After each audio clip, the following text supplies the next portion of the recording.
Hello friends, இது AAG creations. நான் உங்கள் ஜெரி. எல்லோரும் லைக் பண்ணுங்கள், ஷேர் பண்ணுங்கள், மறக்காமல் சப்ஸ்கிரைப் பண்ணுங்கள்.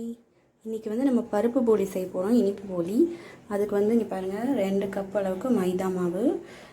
இந்த கப்பில் 1 கப் அளவுக்கு கடலைப்பருப்பு எடுத்து வச்சுருக்கேன், பொரிக்கிற கடலைப்பருப்பு. அதுக்கேற்ற மாதிரி இந்த அளவுக்கு வெல்லம் கப்பில். அப்புறம் ஃபுட் கலர், அந்த கலருக்காக லைட்டாக எல்லோ கலர் ஒரு பிஞ்ச் அளவுக்கு போட்டுக்கலாம். அப்புறம் தண்ணி கொஞ்சம், ஏலக்காய் 4.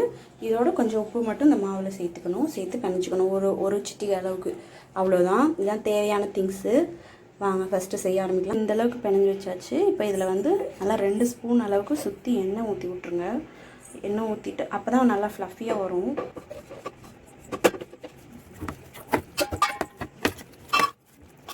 இந்த மாதிரி வச்சுருங்க. இந்த மாதிரி வச்சுட்டு இதை அப்படியே 2 மணி நேரத்துக்கு 3 மணி நேரத்துக்கு ஊற விட்டுருங்க. அப்படி ஊறட்டும், அதுக்கப்புறம் செஞ்சுக்கலாம். இப்போ அந்த கடலைப்பருப்பை குக்கரில் போட்டு அப்படியே வேக விட்டுடலாம். ரொம்ப தண்ணி இருந்ததுன்னா வெந்ததுக்கப்புறம் அதை தனியாக எடுத்துடணும். அதனால் கொஞ்சம் அளவாகவே தண்ணி வைங்க. பாருங்கள், இந்தளவுக்கு நல்லா வெந்துருச்சு பருப்பு.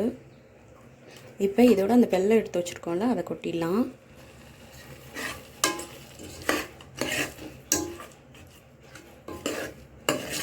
இது அப்படியே கிளறி விட்டுட்டே இருந்தீங்கன்னா இந்த சூட்லேயே அந்த வெல்லம் கரைஞ்சிரும்.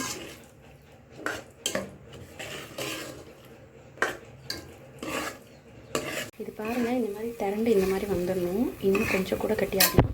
இப்போ இந்த ஸ்டேஜில் இதோட அந்த ஏலக்காய் எல்லாம் நசுக்கி வச்சுருக்கோம்ல, அதெல்லாம் சேர்த்துக்கோங்க.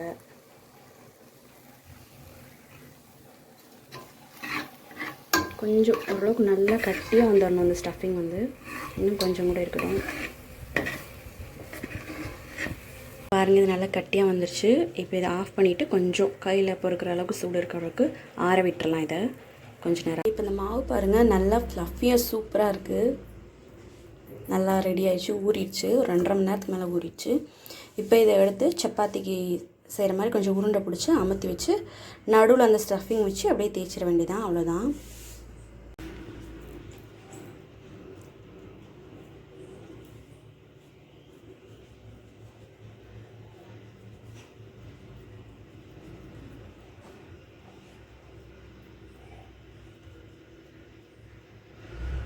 ஃபஸ்ட்டு இந்த மாதிரி அமுத்தி வச்சுக்கோங்க.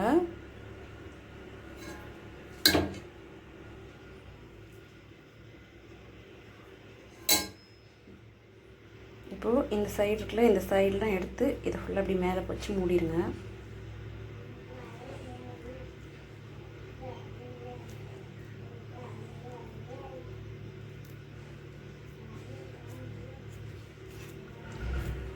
ஓகே, இதை எப்படி வச்சு கையிலையும் பண்ணி விடலாம். இந்த மாதிரி கையில் கொஞ்சம் இந்த மாதிரி பண்ணிவிட்டு சப்பாத்தி கட்டையை வச்சு லைட்டாக தேய்ச்சி விட்ருங்க.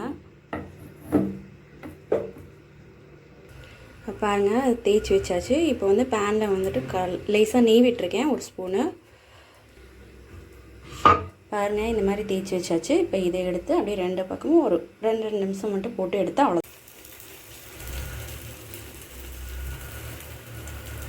பக்கத்தில் டிராக்டர் ஓடிட்டுருக்கு, அதான் ஒரு டிஸ்டர்பன்ஸ் சவுண்டு.